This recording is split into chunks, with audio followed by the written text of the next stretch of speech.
Salam, peace and blessings, Exodus family. And we're out here on this beautiful Saturday in West Africa. Got the old work van with us today because we're putting in that work. So peaceful and quiet out here. Man, I can't thank Allah enough for the instructions of the Most Honorable Elijah Muhammad, that at this particular dispensation of time, separation is more important than prayer. We already got the instructions. We've received the instructions. What I'm down on my knees for, I need to be standing up, putting in that work, and that's what we doing. We finally got the wall completed. My neighbors, they done got a lot of planting going on. I think they planted ground nuts, aka somebody's donkey's telling it over there. That's the only noise out here right now. Finally got this wall done for our compound. We're in the process of finishing up with this land over here. We're waiting on the physical planner to finish up the surveying portion of it. That wall, the wall's looking good. My man Raheem got it done. Anybody need a good young contractor in West Africa, let us know. I'll put you in touch with Raheem. You know, he'll give you the fair price. He won't hit you with the 2-bar price too bad, you know. He's not too bad. I gotta clear this mound out today too, built up by this fence. But yeah, that's our plot right here. Everything is fenced in. We're waiting on a contractor to come out right now. That's gonna start the building of our home out here. Gotta pick him up when he makes it out here within the next half hour. Yeah, man. I can't thank God enough with all the chaos and BS we see going on as that white man's world falls over there. He gonna take as many with him as he can. I want to get as far away from him as he can when he get to acting a fool. You know, land is just getting crazy though. The prices of land out here as more and more people come.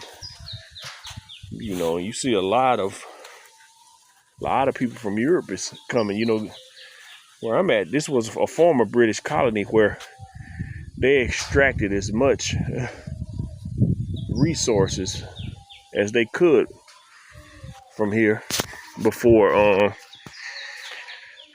the country gained its independence. And you know, just like with most nations, when that colonial power left, they left a neo-colonial system in place where those same political and economic systems stayed in place, just with a black face, so to speak, you know. But we're slowly seeing more inclusive systems develop that incentivize the people, you know. Me, myself, I'm engaged in building capital markets here from the ground up to incentivize the people and create opportunities. So it's a right field for those of us who are willing to get out and work. Yeah, man. So y'all be safe over there. I've had a lot of people asking me, is it anything that I regret about this move? And man, I could say unequivocally, absolutely not. Absolutely not. The only regret I have is I didn't do it sooner. I wished I had left in my teens. Even in my teens, I had the means.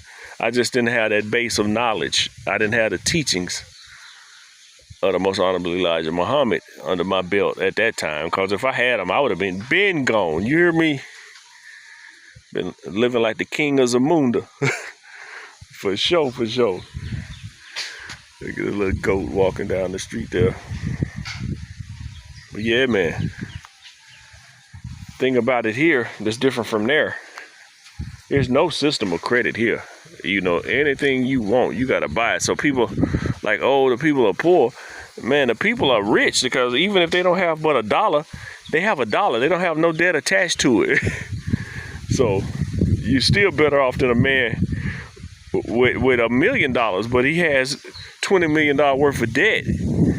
You know, where he can't. He at the end of the cycle, he's still on zero, and his assets are constantly depreciating rather than appreciating. So, and most of us don't know how to leverage debt in that system to make nothing out of it. So they skip teaching us that in school. And for the most part, it's good because when that system gets ready to reset, even those assets that you think you have are depreciating faster than interest is gaining on them. So yeah, man, so beautiful and quiet and peaceful out here though.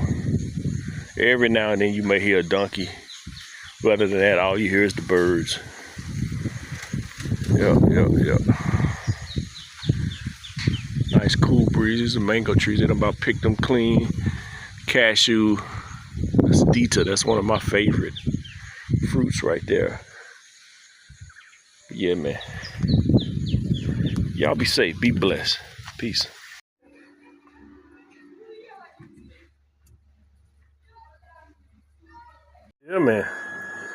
Yeah, man. Just finished feeding them birds.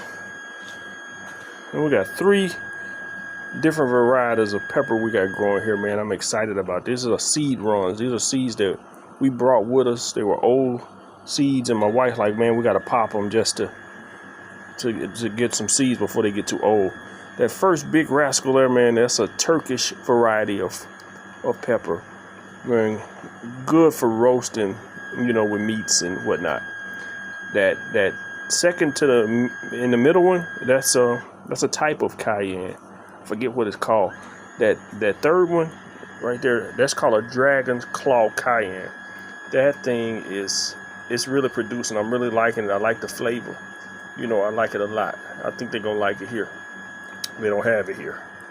But this is the one I'm excited about. Look at that thing. That's a Trinidad Scorpion that my wife crossed with another pepper from Haiti. Man, that thing there is real. Look at the stinger. Look at the stinger on that thing. Like a tail, you know. And yeah, we're gonna see. A lot of my Gambia friends aren't crazy about hot stuff, but I have some Ghanaian and Nigerian friends. They love the hot stuff, and I tell them all the time, we gonna see. We gonna see.